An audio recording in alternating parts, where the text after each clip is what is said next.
Hello, my name is Cully Carson. I'm the Rhodes Distinguished Professor of Urology at the University of North Carolina, Chapel Hill, North Carolina, United States of America.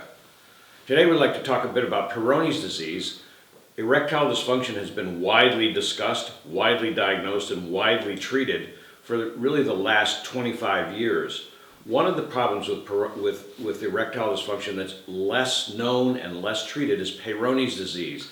And we really try to get the primary care physicians to do more than just give a pill for erectile dysfunction, but rather ask another question. And that other question is, what does your penis look like? Do you have curvature to your penis as part of your erectile dysfunction? And if the answer to that is yes, they may have a condition called Peyronie's disease. Peyronie's disease was named for the father of French surgery, Jean Peyronie from the south of France, who was the first surgeon to the court, first surgeon to be physician to the court in France in the 18th century. And he described 5 patients that had plastic induration of the penis, is what he called it. And that plastic induration of the penis resulted in a curvature to the penis. The curvature we know is caused generally, not always, but generally by injury to the penis, usually injury during sexual intercourse. And that injury can be a small injury or a series of small injuries that patients don't even remember. In fact, only about a quarter of patients that we see with Peyronie's disease actually remember a specific incident or a specific time where they had an injury that could produce the scar tissue for Peyronie's disease.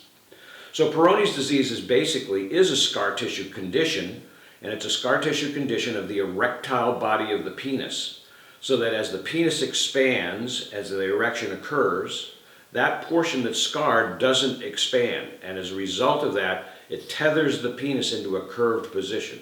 Usually an upward curvature, although it can be sideward or downward curvature. And that curvature can be enough that it keeps the patient from being able to have sexual intercourse with their wife, or it may cause pain for their wife because of the amount of curvature that occurs during erection. Many, if not most of these patients have good erections, but the curvature keeps them from being sexually active. We know that the causes of that, or the associated conditions that are with Peyronie's disease, are injury, as I mentioned, also diabetes, Dupuytren's contracture, which is a contracture of the hand akin to Peyronie's disease. Paget's disease of bone is associated with Peyronie's disease. So there are a number of risk factors associated with Peyronie's disease, but many, if not most patients, don't have any of those conditions, but just have Peyronie's itself. We know it does run in families, and it's more common in Caucasian males, but it can be seen in Asian males as well as African descent patients. So Peyronie's disease is a significant problem, and it may be that the patient has good erections, but the curvature prevents them from having erectile dysfunction or erectile function. Today we have a number of things we can do for those patients, including medication. There are some oral medications that we have used that are only minimally effective, and only effective really in the earliest portions of Peyronie's disease that begins very early on. So if the patient isn't treated with these oral medications very early on, immediately upon having the symptoms, then those oral medications are less likely to be effective.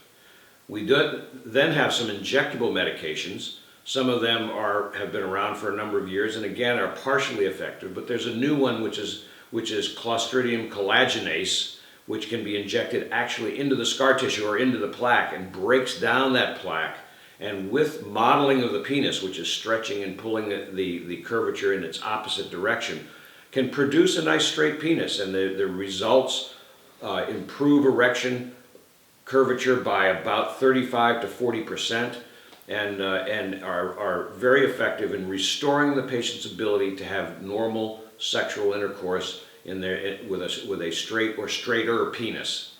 If that doesn't work, if collagenase doesn't work, which it works in most of the time, but it doesn't always work, then there are surgical alternatives, and those surgical alternatives include penile prosthesis if the patient has erectile dysfunction and Peyronie's disease. So they have not only the curvature but poor erections. We can use a penile implant or prosthesis to supplement, to splint the erection, to straighten the penis, and to allow them to have sexual intercourse.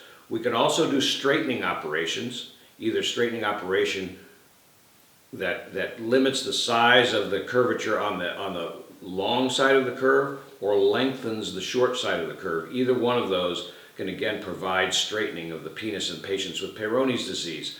So the most important part though for the average physician is understanding that Peyronie's disease, number one, exists, making the diagnosis, which is easily done with a single question of asking, is your erectile problem a result of penile curvature or is it a result of the erection not getting hard enough? That one question will help you decide which fork in the road to send to the patient. If they have just normal erectile dysfunction, that can be treated with PDE5 inhibitors. If it's Peyronie's disease, referring that patient to a urologist or other physician who's interested in Peyronie's disease and can provide them with an entire menu of treatment options is an important next step. The earlier Peyronie's disease is treated, the better the outcome. So it's important to ask that one very valid question, do you have curvature to your penis as part of your erectile dysfunction?